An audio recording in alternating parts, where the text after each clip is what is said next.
हे बहना। हाँ बहना। हमरा बाबूजी के फुलवारी में चल एला बुझल। हाँ है। तो कौन ओरी जेबे बहना? है हम पूर्व ओरी जेबे है। ठीक है बहन जा। गए बहना। हाँ के बहना। गए तो कौन ओरी जेबी के बहना? है पश्चिम ओरी है। ठीक है बहना जा। हे बहन। हाँ है बहन। तो कौन ओरी जेबे बहना? दक्षिण। ठीक है बहना जा। हे बहना। हाँ है। तो कौन ओरी जेबो? हम उत्तर ओरी जाइबो। ठीक है बहना जा। ये दीदी। हाँ बाजो ना। आहा कौन ओरी जेबी ये दीदी? कला। नहीं जेबो तो? कला तोरा डर लगे छो से? हमरा डर केला लगते? और अब जा तोर लाइन कोनो गड़बड़ छो सबके भगा दे। ठीक है दीदी। ए बहन।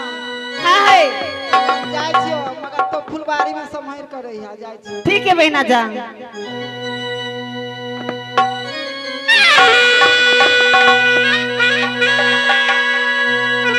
ये चुनी चुनी ये फूलबा ये लोरबा।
तो कहाँ के नहीं कहाँ के मुसाफिर हमरा बाबूजी के फुलबारी में आराम कर रहल है। अब जाय छी जगावे के लागी। अब हमर प्राण बचते कि नहीं बचते लिया इस समय हम जा रहल छी।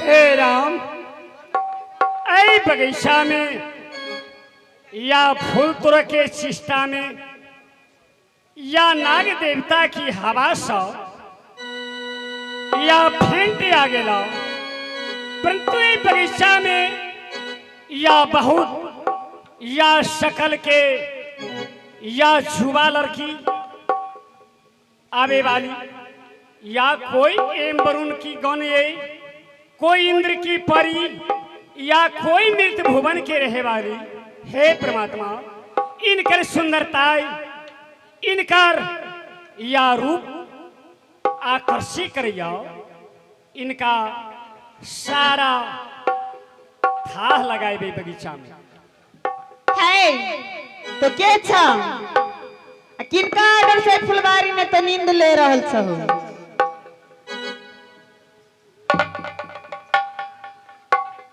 ए कुमारी। हाँ बाबा। सीताराम सुना, आई बगीचा में बगीचा के देख का बाबा आई बगीचा में आकर्षित भगेला या बगीचा में या बाबा फूल और फल के देख का बहुत खुश से, लेकिन अपने कहाँ के रहे वाली और कैसी से नाम बताबा। हम कब के रहे वाली छी, तोरा से कौन मतलब छो, तोरा कनको ने लाज शर्म भेलो से हमरा बाबूजी के फुलवारी ने आके तो प्रवेश ला रहल छो। सीताराम ए बहन बाबा कोई खराब काम तो नहीं केला, बगीचा में बाबा जरूर प्रवेश भेल, बगीचा देखा है तूने तो तोरा पे जगह कतु नहीं मिल लोगा, ये फुलवारी तोरा मिल लोगा।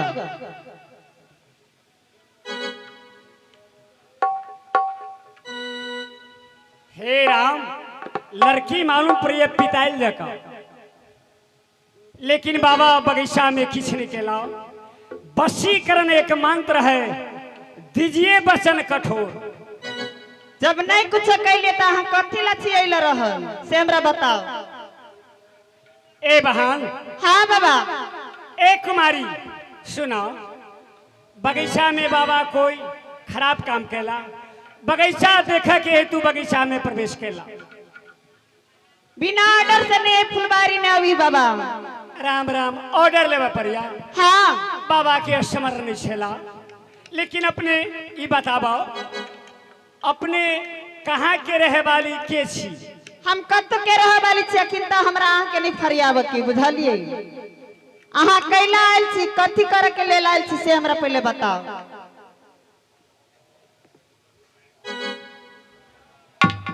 या बाबा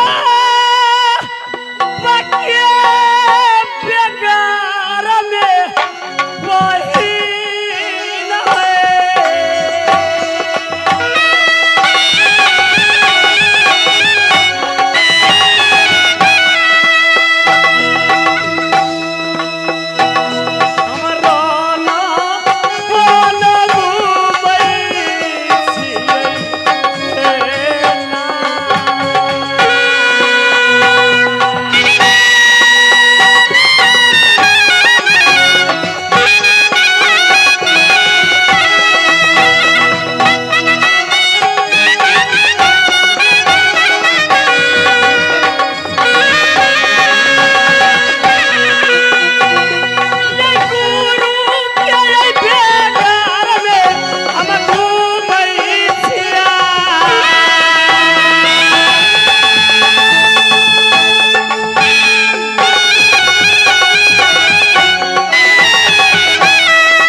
बाबा की कहानी सुनो या गुरु महाराज मंदिर में वचन करा कर या हमारा संदेश सुबह में 4 पाँव का जीव होना चाहिए।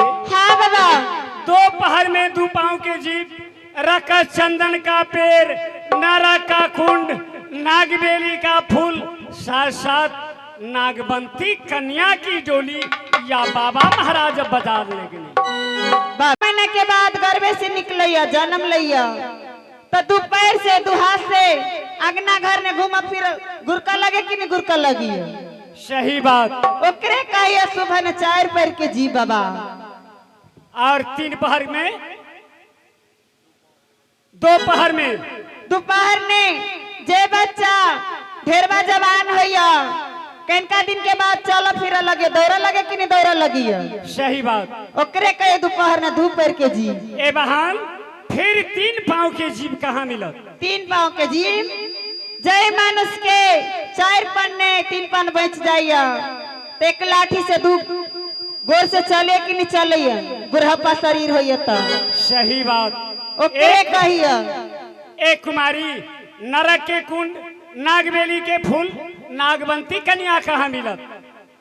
नरक के कुंड जे मनुष्य अनेक रंग के सामान खाइया 5 पकवान खाए पेट के अंदर जाइए कि नहीं जाइए ओकरे कहे नरक के कुंड। या नरक के कुंड हाँ। रख चंदन के पेड़ या नागबंती कन्या या नागबेली के फूल कहाँ मिलत? रक्षांदन के पेड़ मानुष के शरीर कटला से रखत बही कि नहीं बही ओकरे कहे रक्षांदन के पेड़ यो बाबा।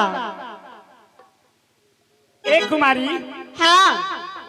नागबेली के फूल और नागबंती कन्या खत्म मिलत? नागबेली के फूल आहाँ के वही फुलवारी ने मिलत यो बाबा।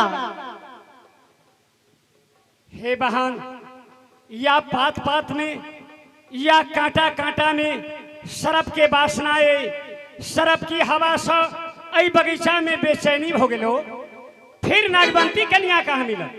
नागबंती कन्या कत मिलता से हम ही बता दिया तोरा। अपने यदि जाने वाली तो बता दिया। हम नहीं जाने छी बाबा कुछ।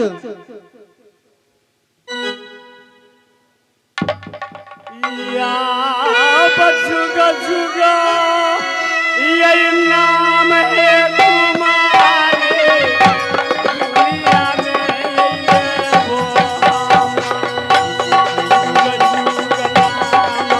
ये वो ले वो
बाबा अपने के खराब आवाज लगावे वाला नहीं, अपने के कौन परमात्मा एहन सुंदर या बदन दक मृतलोक में पठेला, लेकिन अपने बता दिया नागबेनी के फूल कोना टूटत या नागबंती कन्या हमरा कहाँ मिलत। बाबा ओना फूल नहीं टूटत बुझलिए।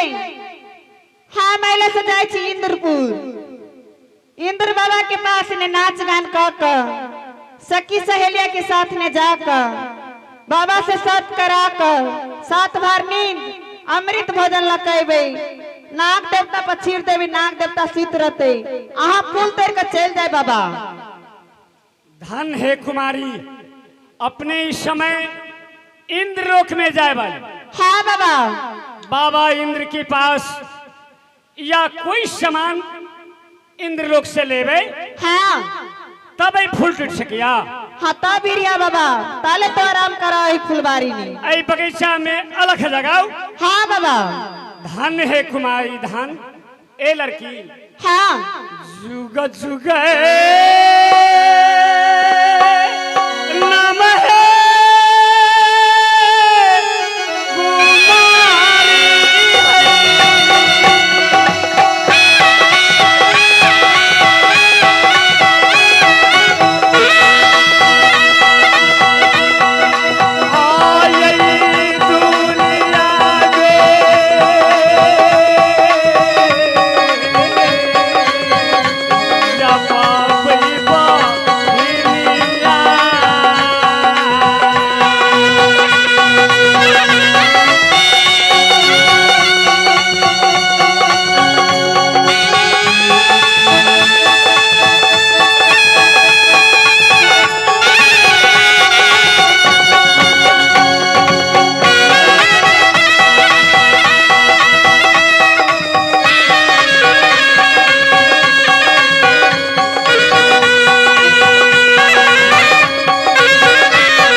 कुमारी।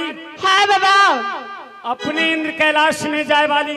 हाँ या बाबा बगीचा में जग में सुंदर है 2 नाम चाहे कृष्ण कहो या राम। हाँ परमात्मा ईश्वर की या सतनाम की या शिव के भजन करो ली। हाँ बाबा। ए भान सुना बोलो ना बाबा। अपने मालूम प्रिया बाबा की नजर में बहुत या नीक लड़की अपने छी। हाँ या बाबा।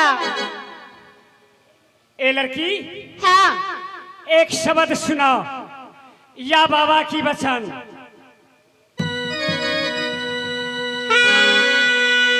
ये माये तोरा ये हाथों गई मेरा गई दीदी ये तोरा ये मुझो पूरे रे जानो दीदी ये तोरा समझो पूरे जा रे जा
इंद्रपुरी का ब्लाउज बाबा होते फुलवारी में आराम करे।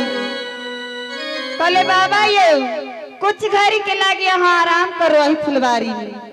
हम जाए इंद्रपुर इंद्र बाबा के पास ने नाच गान कह सखी सहेलिया के साथ ने जाकर सात बार ना नींद अमृत भोजन लकेबे नाक देव तब छिटबी तब न बाबा तोड़ के जैता। बाबा के हमरा पर बड़ विश्वास लिया इस समय हम जा रहे हैं।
नाम इंद्र का व्यास भरता है, मेरा नाम इंद्र भगवान कहा करता है।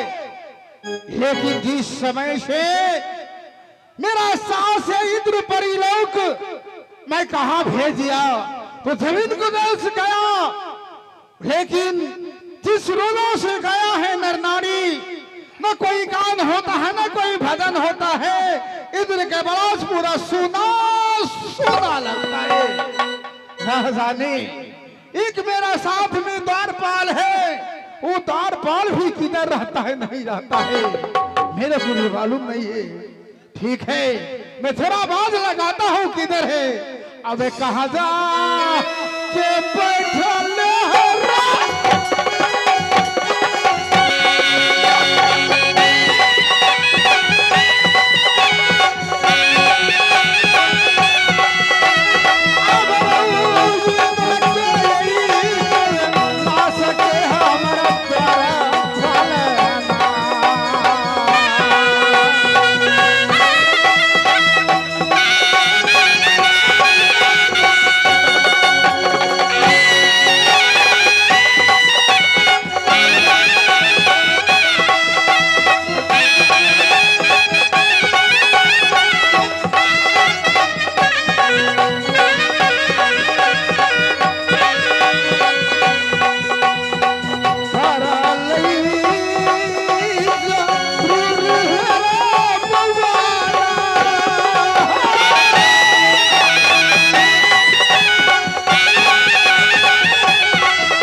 आवाज को लगा चुका हूँ मेरा द्वारपाल को।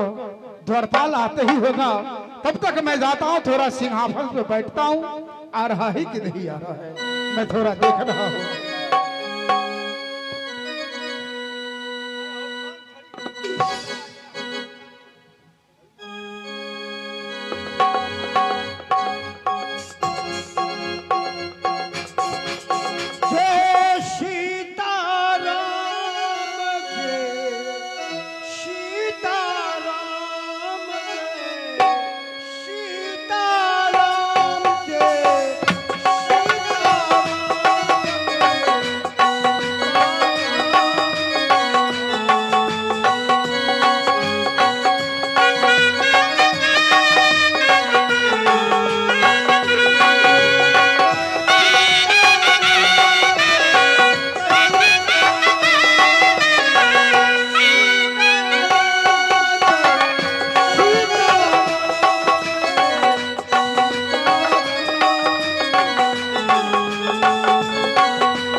इंद्रदेव वो अपने 7 गेट को अंदर में सिंहासन को ऊपर में विराजमान कर रहे हैं।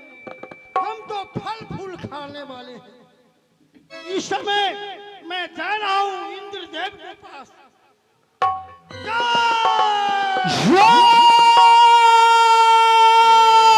श्री राम।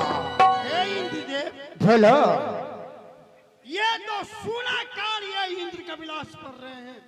जिस दिनों से आपने परी लोग यहाँ थी, 700 परी लोग थी, आपने शराब दे दिए, उन लोगों को भेज दिया भुवन में कि जाओ तुम लोग या इंद्र का विलास में सेवा में चुके गई हो, 12 वर्षों के लिए तुम लोग मृत्यु भुवन में चले जाओ।